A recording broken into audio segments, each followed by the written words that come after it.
Hey you, do you miss the old Triple Herald Blade Vortex builds that basically ran around in Mach 30 and blew up the map in 2 seconds? Well, I really do as well. Pretty much every season for the past 4 or 5 seasons or so, I constantly kept putting together path of buildings for Blade Vortex that I never end up playing. With Legacy Frisia, that is all changing, and I present to you my newest builds that I've been playing for the past few days. Life Stacking Bog Shaman, Crit, Hit, Chaos, Blade Vortex with an absurd amount of life regen. This has been an absolute treat to play, as it basically does everything I look for in a build. Has pretty decent single target DPS to begin with at an early budget level, and then pretty decent mid-game single target DPS, while having an absurd health pool, an absurd amount of life regeneration, with us regenerating basically 40% of our health every single second. It is pretty damn fast, and it has really good clear, allowing you to do whatever you want to, pretty much face tank every boss they come across for the most part, and be able to clear maps with explosions all over the place that feel really good. I have fallen in absolute love with this, and I am super excited to keep throwing more money at this and to make this better, as well. The starter setup is amazing. The mid-game and end-game of this build only get more absurd, to where I am fairly certain this is going to be the tankiest build I've ever played in Path of Exile, which is so weird to say on a Blade Vortex build, and it only makes me so much more excited for the endgame of it. Now, before we go any further, I do need to discuss the starting budget. This is not a build you're going to be able to put together on a few pieces of paper. This is not a league starter, and this build is very much second build material. The minimum budget that this whole build guide is going to be based around is going to be somewhere around 25 to 30 div. You could theoretically put this together for 10 to 15 div instead, but you would not be able to immediately do high-end content with it if you immediately want to do some blasting. 25 to 30 div or so from all of the experience I've gone through of playing this build on a 5 div budget and slowly adding more money into it as needed until we found something comfortable is about the sweet spot to get you directly into Maven Invitation and Guardian farming immediately. And if you can pretty comfortably do Maven Invitations and Guardians while pretty much being able to face tank everything that they do, then that should be enough tankiness and enough build power to then be able to do literally whatever other content you want to outside of T17s, but honestly, you might even be able to do T17s for this, while being very comfy and while having a lot of fun. The point of this build guide is to immediately get you blasting in high-end content without wasting your time fluffing around with a super scuffed but cheaper budget option. So please do keep that in mind that this is a second build, meaning we're going to be starting with a slightly higher budget to get this build going. Now, what I please implore all of you to do is to please go through the notes section and read everything in here. I'm sure at this point everyone understands the drill. This is an Allie build, which means there's an absurd path of building attached to it that goes over basically everything that we go over in this video in a written format. Not only will there be a leveling guide here that goes over exactly how to level the build, but we're also going to be discussing quite a lot of other important aspects of the build, how to put it together, and most importantly, there will be trade links for every single rare item to get you going and to immediately be able to play the build. Please read the path of building notes section, as I put quite a lot of effort into it. Now, the first thing we need to go over is exactly how to start the build. Now, we are not going to be life stacking until level 68. We need to be able to put on Rat Pith, as without Rat Pith, we basically don't do any damage. We'll discuss the life stacking aspect of this later, but to be able to get there, we're going to have to somehow level. What we're going to be doing is we're going to be leveling with Hollow Palm from Axe 1 all the way up until level 41. And then level 41, you can put on a Nycta's Lantern, which will then allow you to play Blade Vortex immediately. There's going to be a triple LE damage Trinity-based Blade Vortex, as we can't start life stacking until our third lab, but it should be extremely comfortable, very fast, and super fun to play all the way through. In the path of building, there is different item sets for the unique items that you're going to want to use to level all the way up until 68. At the same time, there's also going to be a skill section with the gems that you want to run in Acts 1 through 10. And there's also going to be accompanying trees that go over every single tree and how exactly you put this together all the way through to the end game. That on top of the notes section, having a leveling guide at the top should basically get you all the way to level 68 with absolutely no issues. To get a few little bits and pieces out of the way, in terms of your bandits, you're going to want to kill all of them for +1 passive point. For your pantheons, you're going to want to run Lunaris and Gurthel. And then for your ascendancies, for your first point, you want to pick up Toad Pack, which is going to make leveling really fun with a 50% increased AoE and skill effect duration. For your second lab, you want to pick up Vile Imprecations for just 10% more damage and 10% less damage taken. And then for your third lab, you want to take Sanguine Power. Now, you want to do your third lab, but you do not want to actually allocate Sanguine Power until you're at level 68 and you're ready to make the swap over to life stacking. Just do the lab, ignore the ascendancy points until then. We'll talk about Sanguine Power here in a little bit more. Finally, for your fourth point, you're going to take Felfen, which gives you a pretty massive DPS increase, and it's something you could immediately go get at level 75 or so when you could do your fourth lab, as the build should be more than strong enough to do no issues the moment you can. So now that you're level 68, let's start discussing how we're going to go about exactly, well, life stacking. Our build is going to be revolving around 2 specific things. One, we're going to be using the sacrifice support, which takes a portion of our current health and gives it to us as added chaos damage. Because of this, we always want to be at full health if we can, and we want to get as much health as we can to give our BV as much damage as possible. Because this is something that snapshots, it doesn't matter what happens to your health afterwards, your BV is going to benefit from whatever added damage your sacrifice gave you when it happens. Meaning, if you were to take a really big hit afterwards, your DPS does not get ruined. The other scaler that we'll be using in this build is going to be Rapid Glow. This is going to give us a stupid amount of free critical strike chance and a stupid amount of free spell damage. With this, we now have a very large source of percent spell damage. We have free crit strike scaling, which should get us to 100% crit chance pretty easily. And then we have a large source of added damage scaling through sacrifice, meaning all of our bases are covered. And well, we don't really need to care about anything else. Given we're going to be playing Unleashed, we don't really care about cast speed. So our whole build is kind of figured out. And all we have to do is just make these scalers better by, well, stacking as much life as we can. Now, the life stacking is going to be accomplished by doing two things. First off, we're going to get basically every single health node on the tree that we can actually get, because no other stat is useful, and because we don't need percent increased damage, we don't need added damage, we don't need literally anything else. We just use all of our passive points to pick up every single health node we can. The other thing that we're going to be doing is taking Sanguine Power, which you don't want to take until you're ready to start life stacking, as it'll literally just make you squishier. And this is going to effectively be the same thing as the Apostate, but as an Ascendancy point, meaning we get a full chestplate back. With Sanguine Power, all energy shield on our items is then turned into light. Now, this will not apply to things such as a flat ES roll on your rings. This is going to specifically only count the energy shield value at the top of energy shield bases. For example, my current chestplate has 999 ES. With Sanguine Power, this is literally just turned into 999 flat life instead. Because of this, and because, well, we're going to be able to get some pretty absurd energy shield values on our gear, all of our gear wants to be ES bases with as much ES as possible on them. Now, specifically for helmets, gloves, and boots, a T1 flat life roll actually is competitive with you getting a third energy shield roll on those slots. So you could potentially look for life rolls on those items instead, but you still want to get as much energy shield as possible. We'll talk about the gear in more detail later on. But for now, all you really need to know is that we just want as much energy shield as possible, and then we want to pick up as much life as we can on our tree. Now, there's going to be a few unique items that are going to basically be mandatory for you to be able to start this off, as without them, our build kind of just doesn't work. First, we need an Obliteration. While BV is amazing and all the stupid things we can do within this build are great, we just need a way to be able to clear, and well, it's going to feel really bad attempting to clear with no explosions in the build. Because our BV is going to be relatively small, even though we're stacking quite a lot of AoE, you're going to basically have to walk up to every single monster that you want to kill, and well, that's going to feel very old very quickly. Obliteration is going to become your best friend, and we are going to be running this wand until, honestly, post Mage Blood, where we're going to finally make a several hundred div wand to finally upgrade over an Obliteration. You're going to become best friends with this wand, so give yourself a high roll of it, and well, enjoy the explosions that it has to offer you. Obviously, we also need Rapid, as mentioned. It's basically where all of our damage comes from, and without this shield, we are basically not a build. Ideally, you're also going to want to find yourself a Marylene's Fallacy. This just gives you a stupid amount of crit multi to begin with, and because of Rapid giving you so much crit chance, you're not going to really care about the 40% less critical strike chance that it has to offer. Ideally, you want to put Force of Darkness on this, which is a pretty cheap Anoint that gives us 15% more damage. If you can find yourself a better crit multi roll on it, great, but don't really worry too much about it. Even a low roll Marylene's is more than fine. You're also going to need to find yourself a Watcher's Eye with the life recovery rate while affected by Vitality mod on it. Life recovery rate is going to be something we'll be getting quite a lot of in this build, and all you really need to know about it is that it's just a multiplier to our life regen, meaning if I had 100% increased life recovery rate, my life regen is literally doubled. It's a very important mod for us to have enough regen, which we'll go over here in a second why we need regen, so we can't really skip out on getting this. Finally, the last thing that we need, and this is super crucial to making this whole thing work, is going to be an elegant Hubris that is specifically commemorating Caspero. This is going to then give you Supreme Ostentation on one of the keystones within the big white circle that makes, and Supreme Ostentation is going to be a very important portion of our build, as it's going to make it so we don't need any attributes in any of our gear, making starting this build off a lot easier to begin with, as you don't need to go and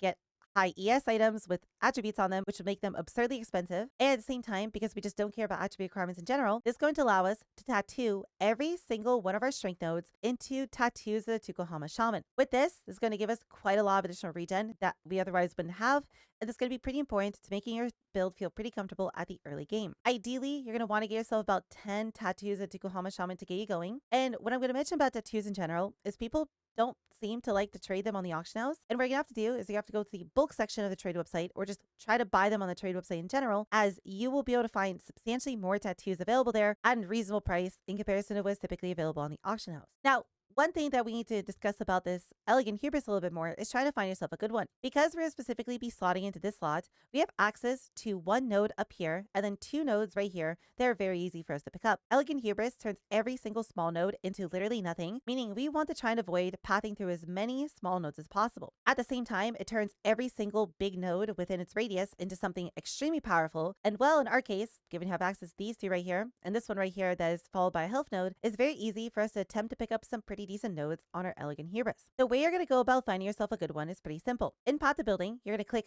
Find Timeless Jewel, and then you're going to click Elegant Hubris for your jewel type. You're going to select Caspiro as your conqueror, as we specifically need Supreme Ostentation. You're then going to choose Eternal Youth as a jewel socket, and then you're going to click Filter Nodes.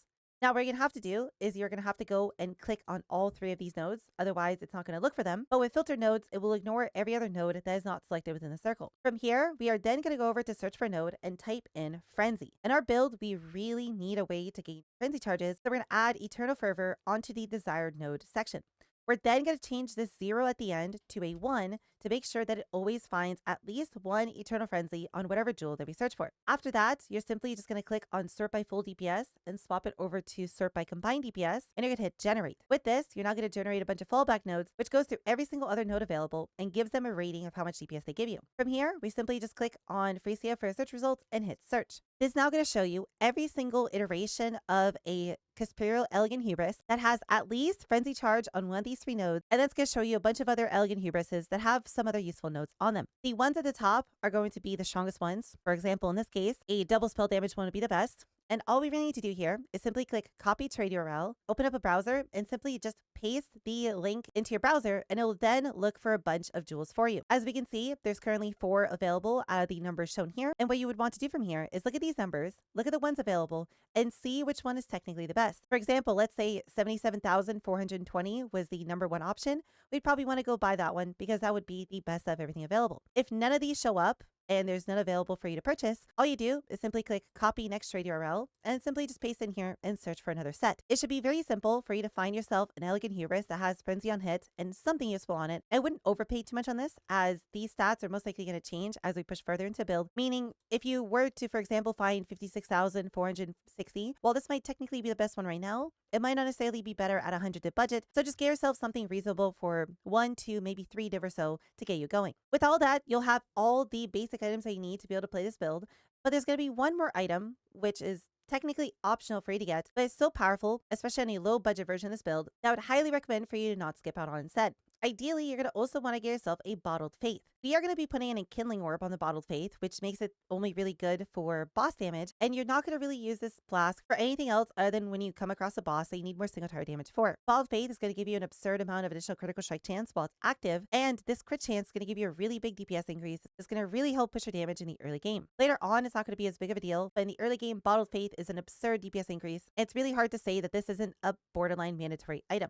What we should discuss here is going to be how exactly a build's going to play. Now, the thing about this is this is one of the most comfortable builds you'll ever play in Path of Exile. All you're doing is you're just mashing Shield Charge and Frostblink to get around as fast as you can, while just pressing Blade Vortex about every 8 seconds or so. Because we'll be running a Unleash in the build, our Blade Vortex is going to slowly gain stacks over time, which then get expended to allow you to cast multiple Blade Vortexes at once. Blade Vortex is a skill that deals more damage and hits faster per blade they currently have active, meaning ideally you always want to sit at a maximum of 10. Now, you don't need to, especially for mapping. You can very easily map with 5 blades just fine. But on bosses, you're going to want to do everything you can to make sure that you do stay at 10. The thing about this is you do not want to mash Blade Vortex as much as possible because you're going to kill yourself on Sacrifice and Rapid Globe. What you want to do is you just want to wait for your Blade Vortex to hit 4 Unleash charges, and then you press it to just immediately go up to 5 stacks. Because our Blade Vortex is going to last around 8 seconds or so, and because our Unleash fills up in about 4 seconds or so, that means as long as you press every 4 seconds, you can very easily sit at maximum stacks. This is something that's going to become muscle memory for you after playing the build a little bit. It's definitely something that you just over time get used to, and you basically don't even have to think about it at all. Again, for mapping, you literally can just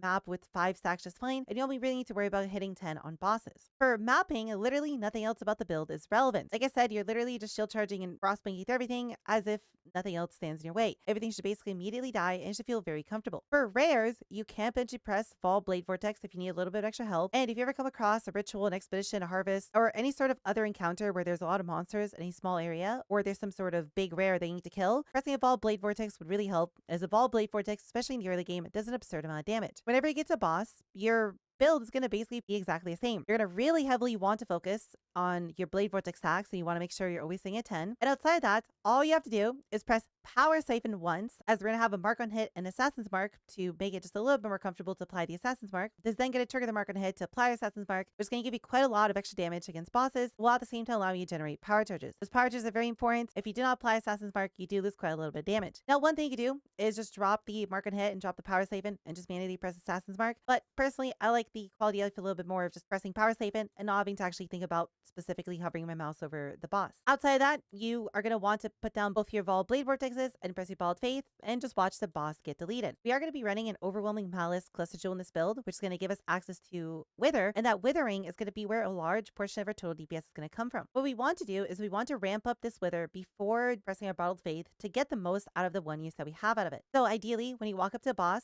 run up to it, press Power Siphon, put down both your Evolved Blade Vortex, get to 10 stacks of Blade Vortex, and then once all that's done, then press your Ball of Faith, because by that point, your Withers should be fully stacked on whatever you're fighting. It's really simple, really fun to play, so you should have a blast while doing mapping and any sort of other bossing content to do, given you're literally just standing there and waiting for the boss to die. And lastly, let's discuss what our gear is going to look like. Now, the first thing we need to go over is why we're not using Dissolution of Flesh. I'm sure there's going to be quite a lot of questions about this, so we might as well just address it now in the video so people don't get confused about it later. Dissolution of Flesh is an amazing life stacking jewel that gives you up to 40% more life, which, well, in our case, given the life is where all of our damage comes from, is a massive DPS increase. The issue with Dissolution of Flesh is it's also one of the worst feeling items in the game. Dissolution of Flesh completely changes how damage intake works for a character to where instead of you taking damage, you now reserve your life equivalent to whatever damage instance you took. For example, if I have 10,000 life and took a 5,000 hit, I now reserve half my life, meaning that I have to wait 2 seconds before that life is usable again. Because this life is reserved, that means Sacrifice can now not benefit from it when it comes to scaling your damage, meaning you lose quite a lot of DPS if a large portion of your life is reserved. The other issue with this is that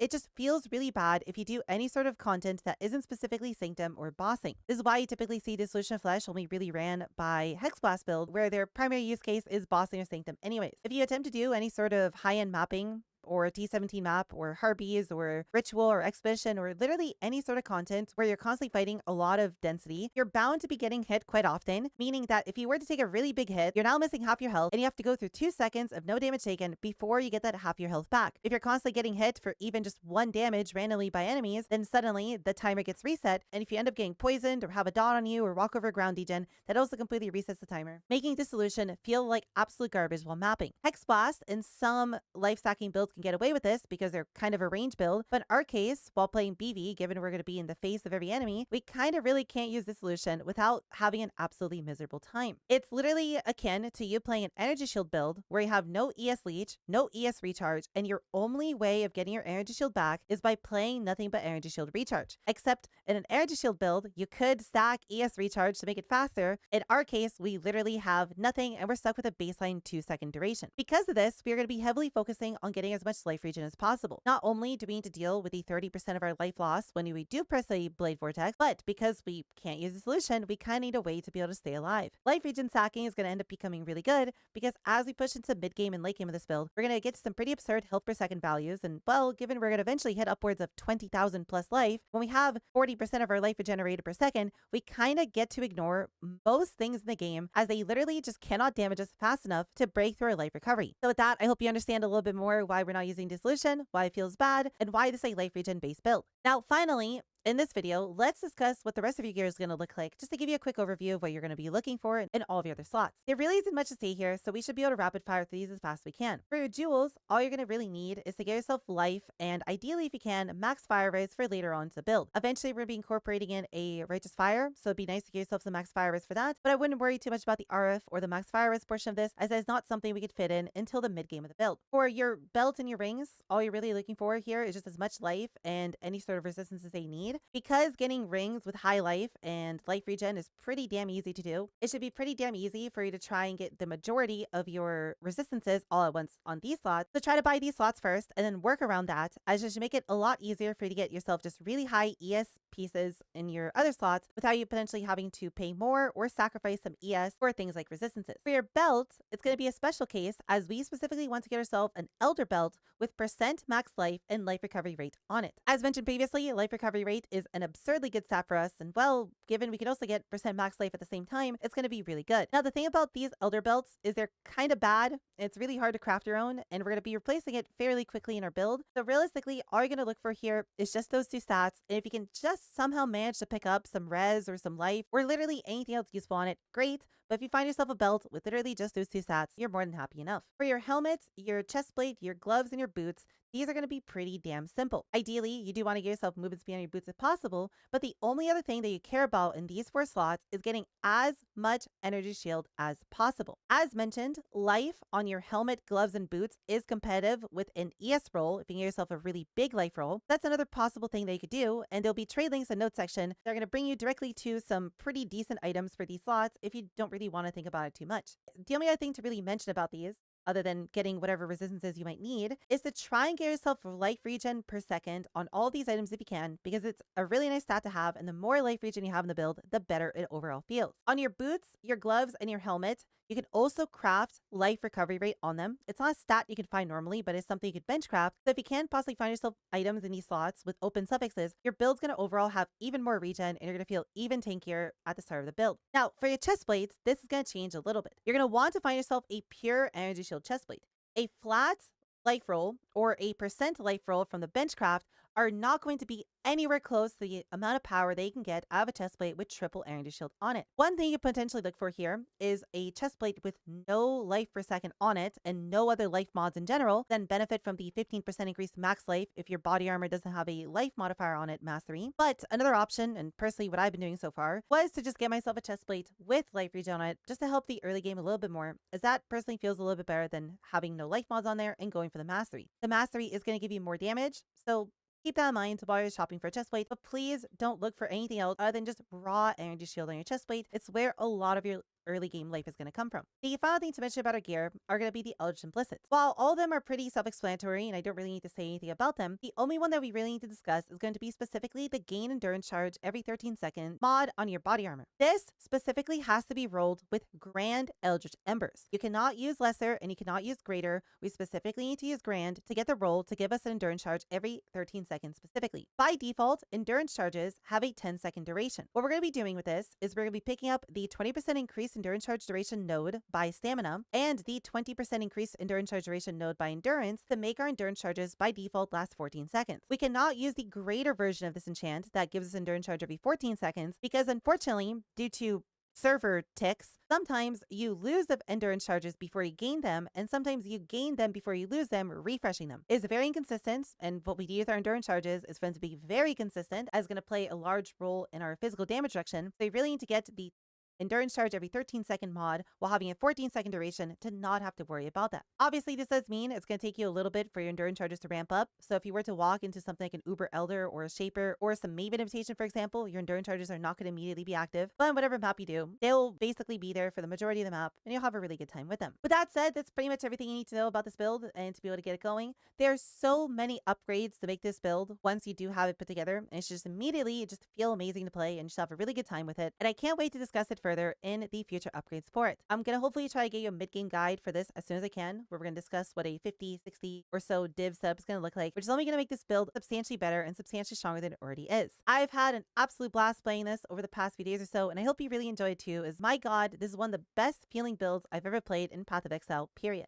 If you have any questions on anything we discussed here, feel free to leave a comment in the comments below, and I'd be more than happy to help you as soon as I can. I also stream on Twitch every single day, so feel free to come by there and ask me your questions there. With that said, kitties, I hope you enjoyed this video. I hope you have a wonderful rest of your day, and I'll see you all in the next video.